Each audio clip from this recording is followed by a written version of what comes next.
किसान भाइयों नमस्कार। मैं आज आपको मिलवा रहा हूँ डॉक्टर विकास जी से, जो पंचकर्मा स्पेशलिस्ट हैं। और क्योंकि किसान हो या मजदूर हो, खेती का काम हो या फिर मजदूरी का काम हो, शरीर में थकान जरूर हुआ है। थकान के साथ रोग भी उत्पन्न हुए हैं और बहुत सारे ऐसे रोग हैं जो आयुर्वेद से ठीक हो जाए।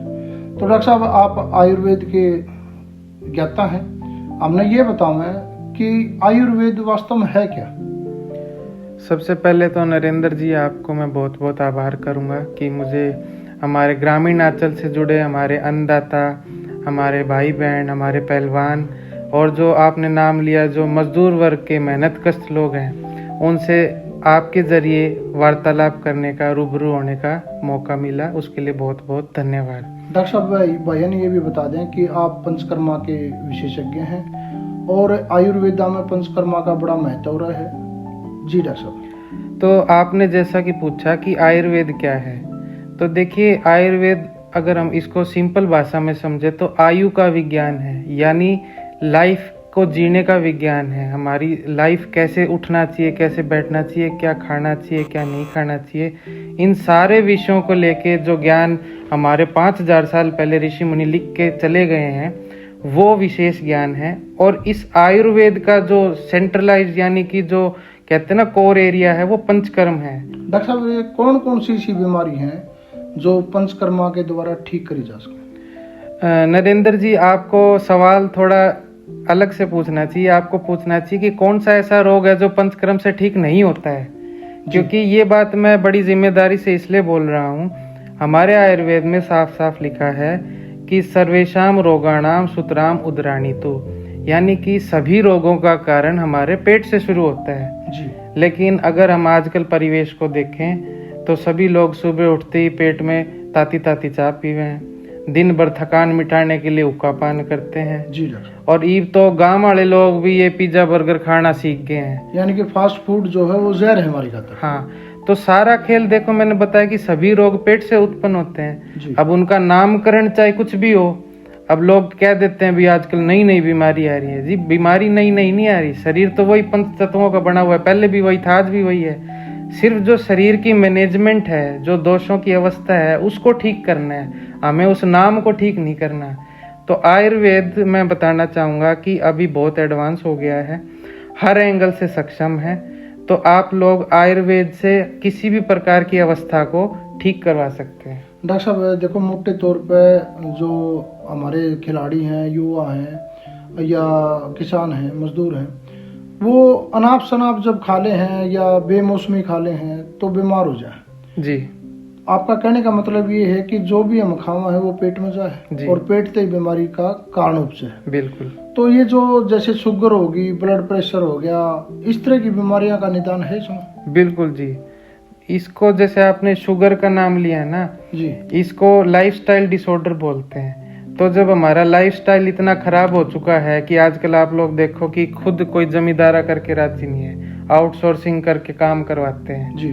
तो जो जितनी कैलोरी हमने ले ली है शरीर में, जब वो हजम ही नहीं होगी तो वो एक्स्ट्रा शुगर बनाएगी, शुगर हजम नहीं होएगी तो वो रोग को उत्पन्न करेगी। मतलब बात यह है डॉक्टर साहब कि खा पी के मेहनत का काम करना जरूरी है। बिल्कुल। अगर नहीं मेहनत का काम कराएंगे तो हमारा खाया पिया भी हमने नुकसान करेगा। हाँ जी। तो डॉक्टर साहब, और कौन कौन से ऐसे रोग हैं जो आयुर्वेद के द्वारा ठीक करे जा सके। देखो, दो तरह के रोग होते हैं, एक कीटाणुजन्य और एक जो पेट से उत्पन्न होते हैं। तो अगर हमारी इम्यूनिटी स्ट्रोंग है, अगर हमारा खाया पिया सही समय पे लग रहा है तो हमारी इम्यूनिटी स्ट्रोंग है, तो कीटाणुजन्य रोग भी कुछ नहीं हमारा शरीर का कुछ खराब कर पाएंगे। और वही अगर हमारा शरीर नियमित रूप से नहीं है, अगर हम दिनचर्या का पालन नहीं कर रहे हैं, ऋतुचर्या का पालन नहीं कर रहे हैं, अभी सीजनल के हिसाब से खाना पीना नहीं कर रहे हैं, तो हमको रोग होंगे ही होंगे। तो रोग चाहे किसी भी प्रकार का हो, चाहे बाहरी आघातजन्य हो, कोई चोट लग जाए, चाहे कीटाणुजन्य हो, और बाकी तो मैंने बताया कि सभी रोगों का कारण पेट से है। तो डॉक्टर साहब, आपका मोटा मतलब तो मैं समझ गया, लेकिन भाई भी समझ जाएंगे कि जो हम अपनी नियमित दिनचर्या है वो ठीक करनी पड़ेंगी। अब हम दिनचर्या की बात कर लें, किस टाइम खावें, किस टाइम ना खावें, क्या खाना चाहिए, क्या नहीं खाना चाहिए। देखिए, आपने बहुत अच्छा प्रश्न पूछा। हमारे वैसे इस मामले में ग्रामीण आंचल के लोग बहुत ही अच्छे हैं कि वो सुबह जल्दी उठते हैं, ठीक है। जी। और आयुर्वेद में भी यही कहा गया है कि ब्रह्म मुहूर्त उत्तिष्ठस्य स्वस्थस्य स्वास्थ्य रक्षणम, यानी कि जो ब्रह्म मुहूर्त में उठता है वो अपने स्वास्थ्य का रक्षण खुद करता है ऑटोमेटिकली। उसकी जो बॉडी की साइकिल है कि सुबह का टाइम कफ काल होता है, कफ काल में वो सारी अपनी सोच क्रिया करता है, सारा कफ बाहर निकालता है, कुरले करता है, जो भी करता है जी। उसके बाद जब सूरज चढ़ जाता है तो पित्त काल शुरू हो जाता है। तो जब भूख चरम सीमा पे हो सिर्फ उसी समय खाएं, और शाम को जब वात काल हो जाता है, शरीर में थकान हो जाती है, हल्का भोजन लें, सूर्यास्त के बाद भोजन ना लें। तो ये बेसिक सी चीजें भी अगर हम हमारे जीवन में अमल में लेके आएंगे तो हमारा शरीर बिल्कुल स्वस्थ रहेगा। कोई भी ये लाइफस्टाइल डिसऑर्डर जो है, हार्ट की डिजीज है, शुगर की डिजीज है, ये नहीं होंगी। और अगर हो भी जाती हैं किसी कारणवश तो पंचकर्म एक ऐसा माध्यम है जिससे शरीर की पूरी शुद्धिकरण हो जाती है। जो एक्स्ट्रा मटेरियल बन गया है जिसको हम आम दोष बोलते हैं वो हम सफाई कर देते हैं, जैसे एक व्हीकल की सफाई होती है। जी डॉक्टर साहब। डॉक्टर साहब, अब ये जो मान लो पंचकर्म जो आपने बताया कि उससे हाँ जी। शरीर की सफाई हो जाए, कितना के खर्चा आ जाएगा और कै दिन का हमने इसमें इलाज करवाना पड़ेगा? जी देखिए, पंचकर्म 5 प्रकार के कर्म होते हैं, ये तो हमें नाम से ही समझ में आ रहा है। लेकिन सभी 5 कर्म एक विशेष व्यक्ति में नहीं होंगे, उसकी रोग की अवस्था देखनी जी। पड़ेगी कि भी उसका रोग नया नया है या पुराना हो गया है। ठीक है, रोग की अवस्था के हिसाब से उसके दिन डिसाइड होंगे कि भी हफ्ते का पंचकर्म होएगा या 10 दिन का होएगा। जी। आम तौर पे हम 15 दिन के अंदर अंदर, चाहे शुरुआती रोग हो चाहे बड़ा रोग हो, हम उसको कवर अप कर लेते हैं। उसके बाद हम मरीज को भी यही हिदायत देते हैं कि भी आपको ये खान पान की सावधानियां रखनी है, आपकी बॉडी बिल्कुल शुद्ध हो चुकी है पंचकर्म से। डॉक्टर विकास जी, अब देखो आपने बताया कि 10 से 15 दिन में आप रोग ने कंट्रोल कर सको। जी। ऐसा तो नहीं है कि 15-20 दिन में इलाज करवा ले फिर 5-4 दिन में वो रोग फिर हो जाए? बिल्कुल बिल्कुल, ये आपने बहुत अच्छी बात पूछी। तो इसके लिए भी आयुर्वेद में बोला गया है कि दोष न पुनरुद्भव तेषाम पंचकर्माणि कुर्वीत, यानी कि जो पंचकर्म करवा लेता है उससे दोष दोबारा नहीं पनपते। अब देखो जी, अगर आप व्हीकल की सर्विस करवा ली, उसको ठीक से रखोगे, मेंटेन रखोगे, कुछ नहीं होगा। अब उसको फिर से आप वही लाइफस्टाइल कर लोगे, अंट संट खाना और वो सारी जो चीजें हैं मैंने बताई, अगर वो चीज फिर से करोगे तो फिर देखो रोग तो फिर दोबारा पनपेगा ही। जी डॉक्टर साहब। डॉक्टर साहब, ये बात यह है कि हमारी बात न सुन के बहुत से भाई जो हैं वो अपना शरीर को साफ करना चाहें या उसकी सर्विस करवाना चाहेंगे, मोटी भाषा में बात बिल्कुल करें, बिल्कुल। तो वो अब कहाँ आवे और आप तक कड़े मिले?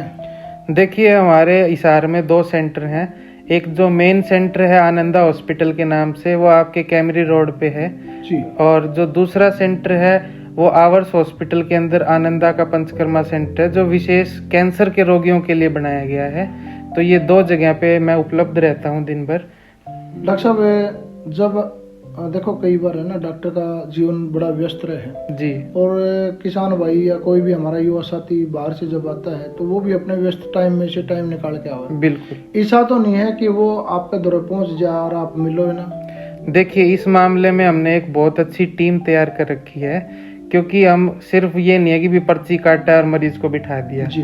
मरीज जैसे ही पहला कदम हमारे आनंदा के अंदर रखता है, पहले कदम रखते ही उसकी चेकअप फ्री स्टार्ट कर देते हैं। जी डॉक्टर। उसका पूरा अष्टविध परीक्षा स्टार्ट कर देते हैं और ना ही हम कोई पर्ची की फीस लेते। जी डॉक्टर साहब। तो उससे मरीज को ये हो जाता है कि मेरा चेकअप तो पूरा हो गया है और रोग जो डिसाइड करना है कि इसको क्या रोग है वो बाद में मैं फाइनलाइज करके उसको तुरंत लाइन अप कर देता हूँ। भाई हमने ये रखा है कि मरीजों को वेट ना करना पड़े। यानी कि डॉक्टर साहब, आपने जन सेवा का जो सच्चा कर्म है डॉक्टर का वो अपनाया है। बिल्कुल। और आयुर्वेदा भी यही कहता है कि जो मानव आपके लिए सेवा के लिए आवा है, आप उसकी सेवा निष्पक्ष रूपता आप करें। और देखो भाई, आधुनिक समय है, बहुत सारे उपकरण है, बहुत सारी मशीनरी है, ऐसा तो है नहीं कि वो सारे फ्री आ जाए। तो छोटी सी जो नॉमिनल फीस है, क्या वो रहेगी आपकी?